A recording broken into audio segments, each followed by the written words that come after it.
Today we're going to talk about Jackson, Andrew Jackson, and Jacksonian America, which is a period that for a long time was thought of as a period of greater democracy, and still is thought of that way. But we've also recognized that while it meant greater democracy for some Americans, namely white men of all different economic classes, and for the most part of different ethnic backgrounds as well, it meant less democracy for a lot of other people. And so we want to kind of talk about the contradictions of Jacksonian democracy today. You can also watch the Crash Course History video on Jackson if you want to, and I think that it does provide a pretty good short overview of what is usually meant by Jacksonian democracy. What I want to do in this lecture is focus on these contradictions that I just described. First, to back up just a little bit to talk about Indian policy in the early United States. George Washington, the first president, his administration basically continued the British policy from the colonial period of treating Indian nations as foreign sovereign states, so basically separate nations. Henry Knox, Knox, was Washington's Secretary of War, the first Secretary of War, and Knox continued the policy of conquest.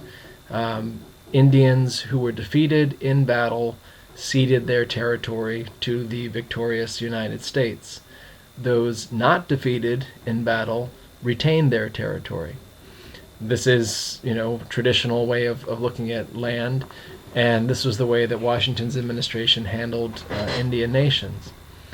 In 1802, during the administration of Thomas Jefferson, the third president of the United States, a bunch of states, including Georgia, ceded land in the western parts of their territory in exchange for a one-time cash payment and title to all Indian lands within their borders as soon as those Indian lands could be peacefully attained from the Indians. In other words, at the end of the colonial period, you had a few states like Virginia, Massachusetts, Georgia, and their western borders were not really defined. So their eastern borders were, the Atlantic Ocean, and then their northern and southern borders were with other colonies or states, and then their western borders just kind of stretched as far out as one could imagine. So to try to, make some sense out of these competing western claims, Congress asked these states to cede land. And so Georgia was one of these states that ceded land in the west in exchange for money from the federal government, as well as title to all Indian lands within their new borders.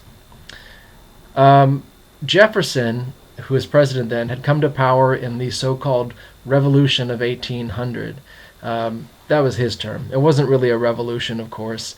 It was a modest political change, a transfer of power from the Federalist Party under Presidents Washington and Adams to the Jeffersonian Republican or Jeffersonian Democratic Republicans, or simply Jeffersonians, in 1800.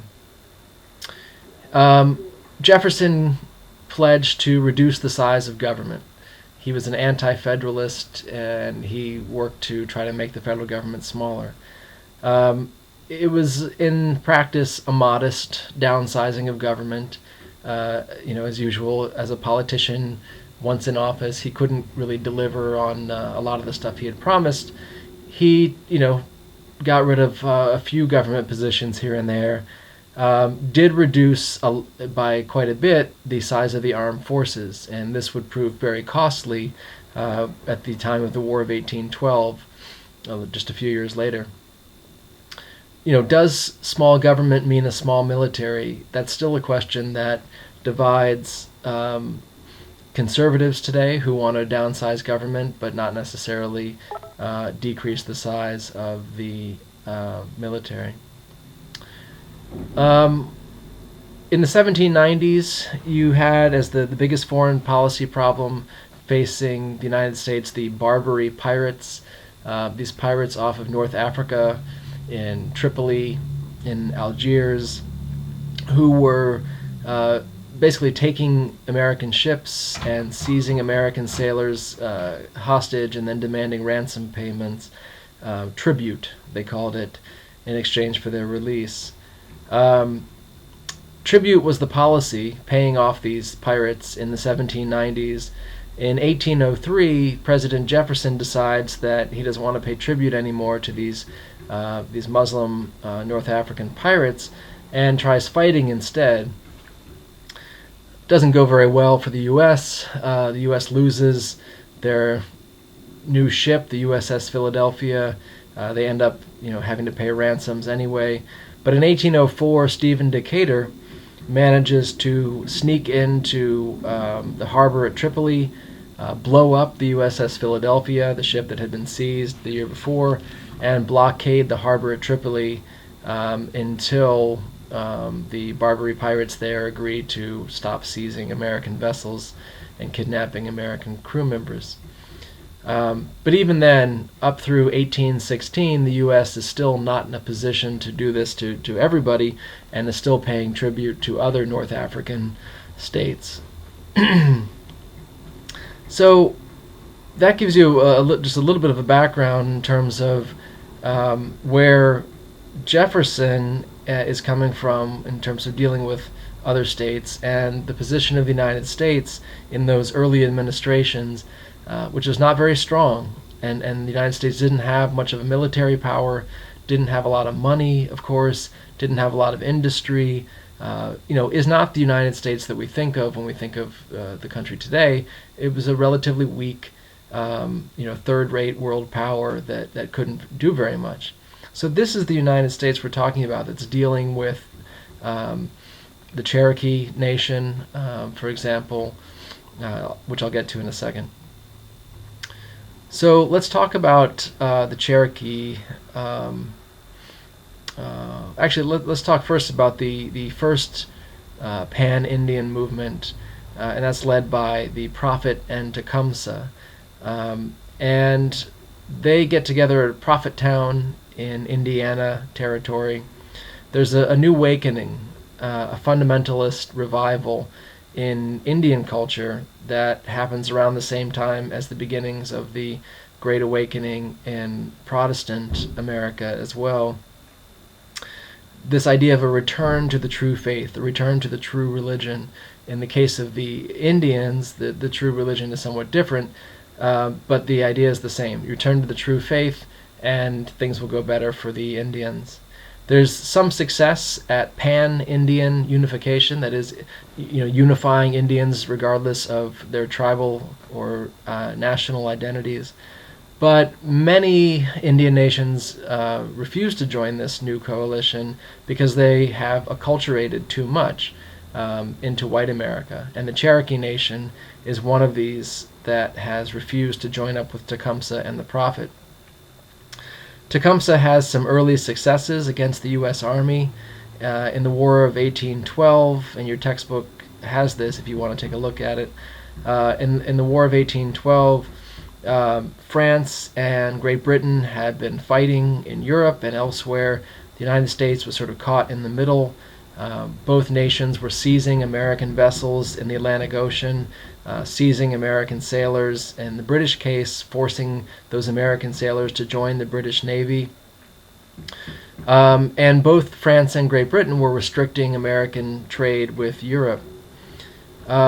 Napoleon, at that point the ruler of France, announces that he would end the seizure of American vessels, and then Great Britain does the same thing, but it's too late at that point. The U.S. has already decided that Great Britain is the primary villain. In the administration then of James Madison, and he's the successor to Thomas Jefferson, the fourth president now, James Madison requests that Congress grant him a declaration of war against Great Britain. The vote was mainly along party lines, with every Federalist, and Federalists at this point are mainly from New England, every Federalist votes against the war, and pretty much every member of Congress from the South or the West who identify as Republicans, or again Jeffersonian Republicans, or Jeffersonian Democratic Republicans, they all vote for the war. And part of the reason they vote for the war is because their constituents in their home states want more territory, and they want to seize British-held territory in Canada. They want to seize Spanish Florida, and Spain is a British ally at this point. And they want to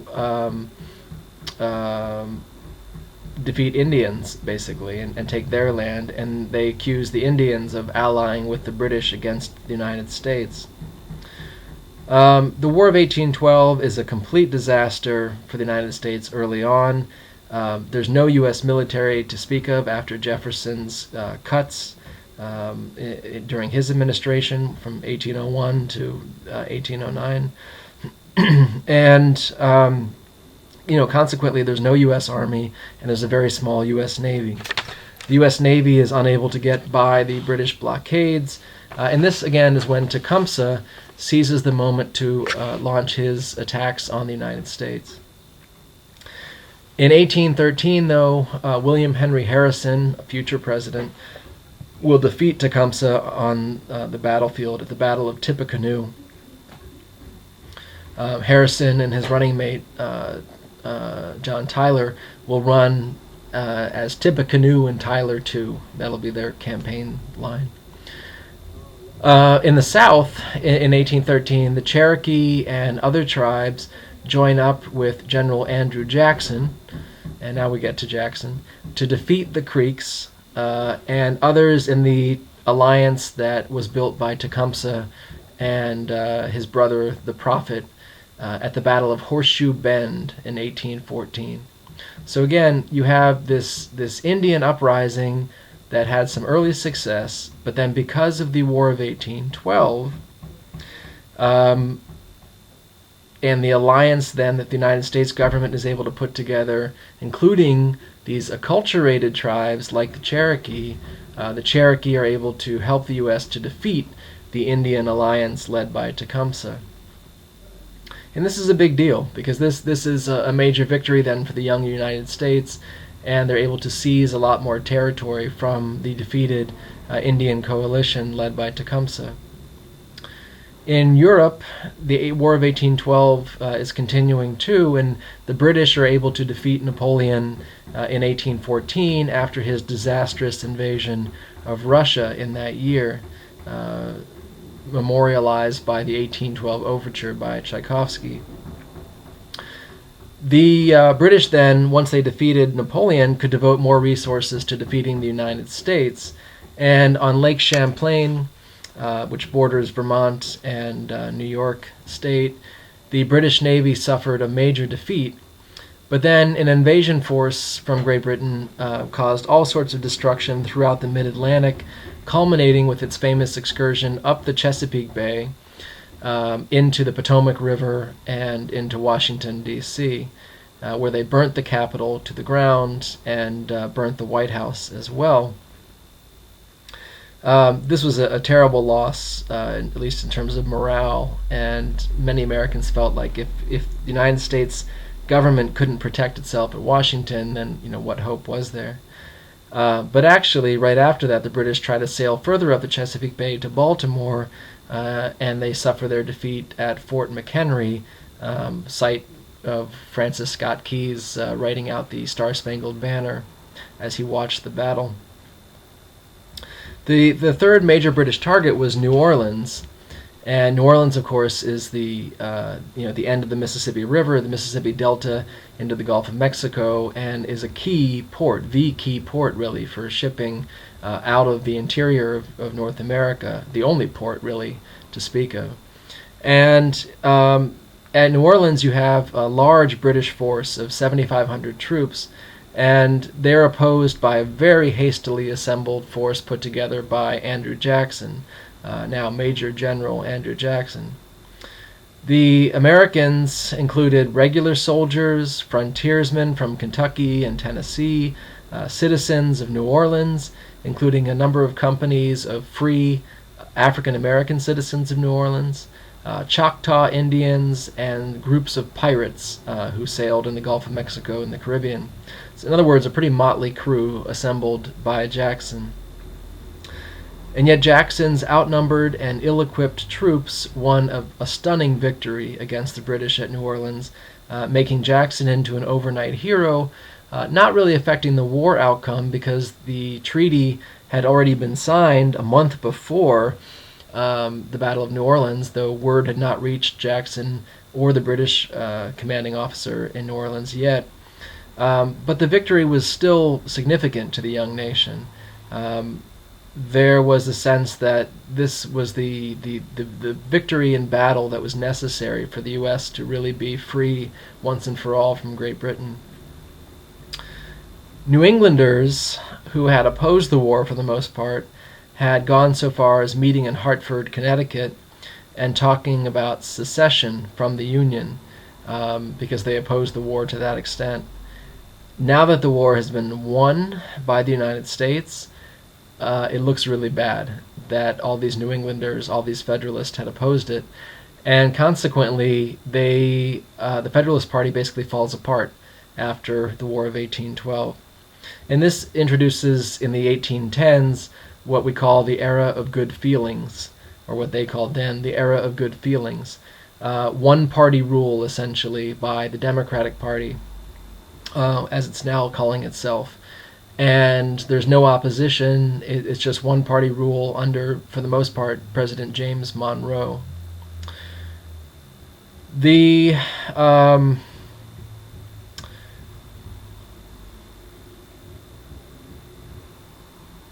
Europeans who visited America in this period of sort of growing democracy in the 1810s and 1820s, 1830s, were not very pleased by what they saw. Many Europeans saw this as too much democracy. There was this sense that in America, quote, the rich and the poor, the educated and the ignorant, the polite and the vulgar, all herd, like as in herd together, all herd on the cabin floor, feed at the same table, sit in each other's laps, as it were. Indeed, the democratic manners of Americans seemed positively shocking. In Europe, social inferiors would speak only if they were spoken to, but Americans felt free to strike up a conversation or shake hands with anyone. And Americans, again, were proud of such behavior. They thought it was the heritage, the legacy of the Revolution, and they enjoyed that. One American commented at the time that true republicanism requires that every man shall have an equal chance. Every man shall be free to become as unequal as he can. And Americans all agreed at this time that the government should safeguard equal opportunity and do what it can to ensure equal opportunity so there wouldn't be an entrenched wealthy class or an entrenched impoverished class. But beyond that, they thought that people should be free to succeed or fail on their own merits and according to their own hard work. But there was a lot of concern that equal opportunity did not exist to the extent that it should, and that some people had a decided advantage because they had inherited a great amount of wealth, and other people, of course, were at a disadvantage because they had inherited nothing or they had inherited debts and were starting life in a much worse situation. The election of 1824 sees no majority in the Electoral College that decides the presidency. And that means that the House of Representatives, according to the Constitution, decides who's going to be president. Andrew Jackson had won the popular vote, but the popular vote, of course, doesn't matter, according to the Constitution. And so the House of Representatives chooses instead John Quincy Adams, who they liked better.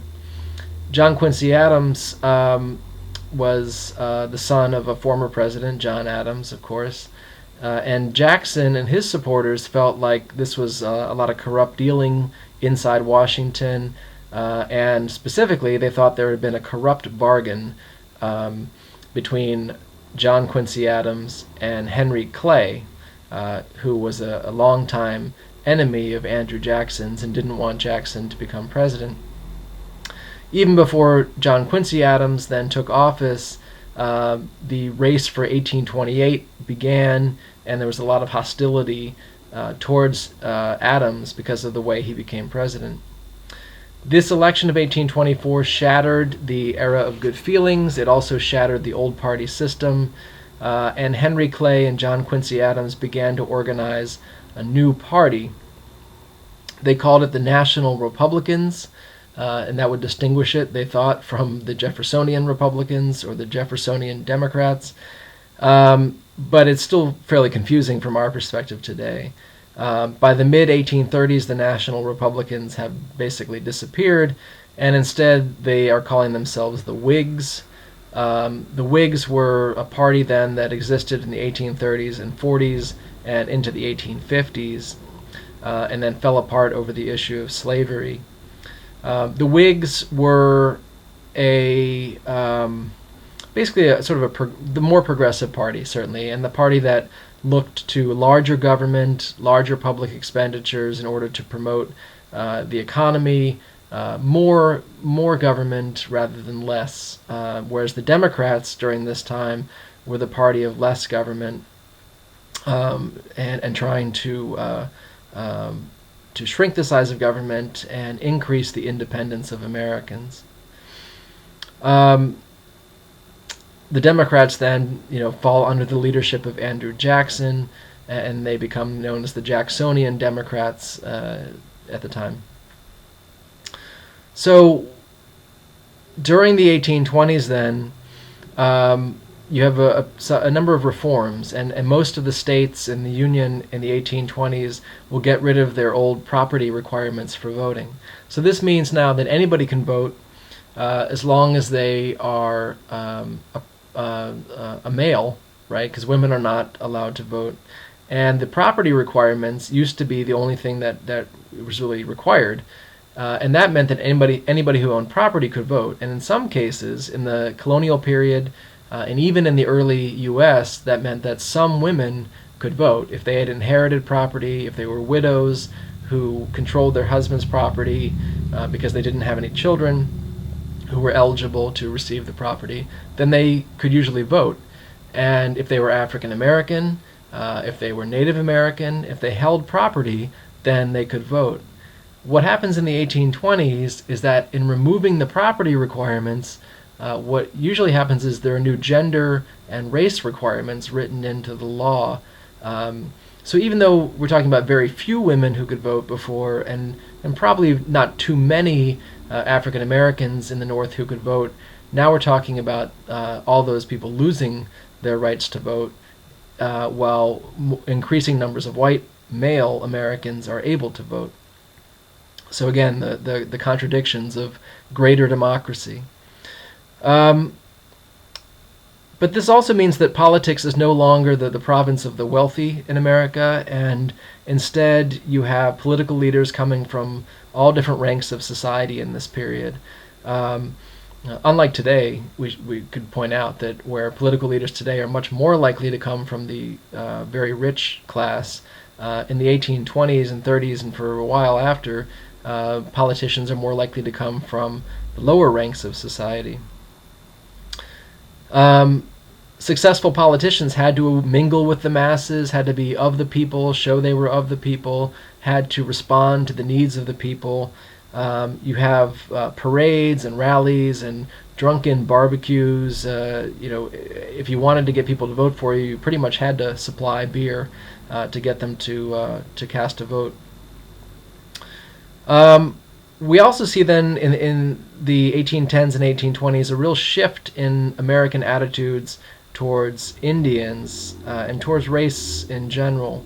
There's increasingly pressure now from these lower ranks of society on politicians to do what they want. And what they want is to kick out Indians, remove them from land so that these poorer people can get access to cheap land. It's usually the poorer people in American history who want to go west and push the Indians either further west or get rid of them entirely because they don't have any land, and the easiest way for them to get land is to take it from Indians. like I said, we're starting to see some changes now in the way people think about race too. Before this period, whites in America most often had thought about cultural difference between whites, blacks, Indians, and that cultural difference was based on environmental um, impacts. In other words, um, English people of English background were different than people of African background, not because of some biological difference, but because their environments had produced different attributes, sort of led to different attributes.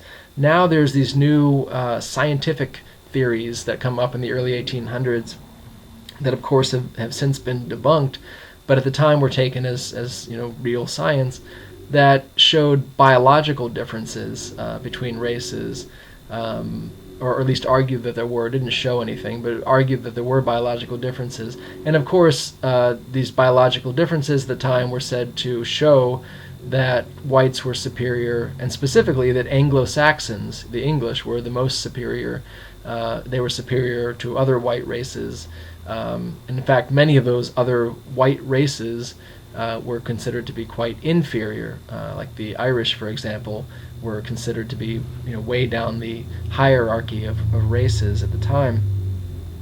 But so after about 1815, and certainly after 1820, this new way of thinking stressed that there were innate racial differences that could never be erased. So take, for example, Indian policy. You had a federal Indian policy under George Washington that no longer made any sense. Because George Washington's administration encouraged Indian tribes like the Cherokee to adopt the ways of white America, and if they could adopt the ways of white America, they could assimilate into American society, and that seemed like the best way to deal with this conflict. But by the time of Jackson, many white Americans think that Native Americans could never assimilate because they were always going to be different, and there's too big a difference, and therefore they need to simply be kept separate or removed. Among the Cherokees, then, you had this group that were called mixed bloods, people with one Cherokee parent and one white parent usually, and these mixed bloods were led by John Ross. John Ross argued that a program of accommodation, that is, adopting white ways in a number of fields would be the best way to maintain a Cherokee identity in the new America.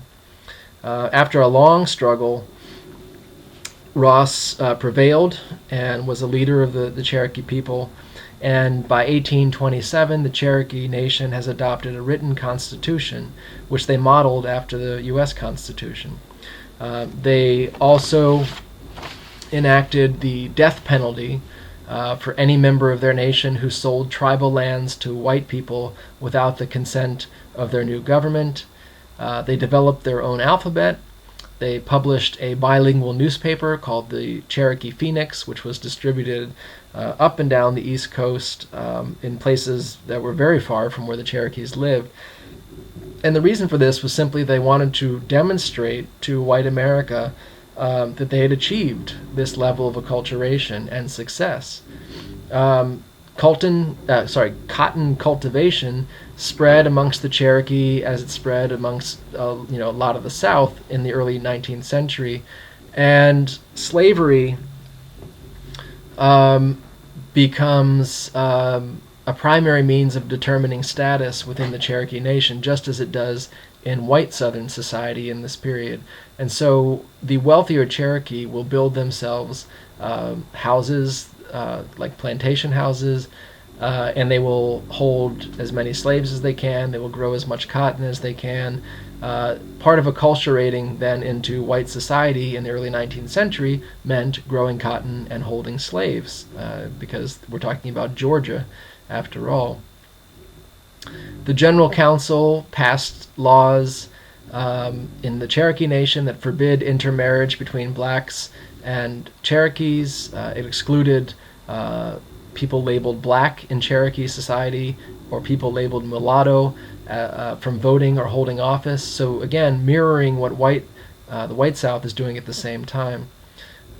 So ironically then, at the same time that white America is changing its mind about Indians and saying Indians will always be Indians and can never acculturate, Indian attitudes towards African Americans are also changing, and seeing African Americans as different and separate.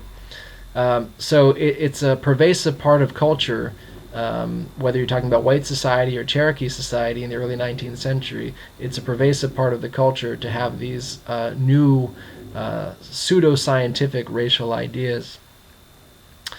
So this brings us to the story of the Trail of Tears. Let me just stop and I'll start a second part 2 video to talk about the Trail of Tears, since we're already up to half an hour here.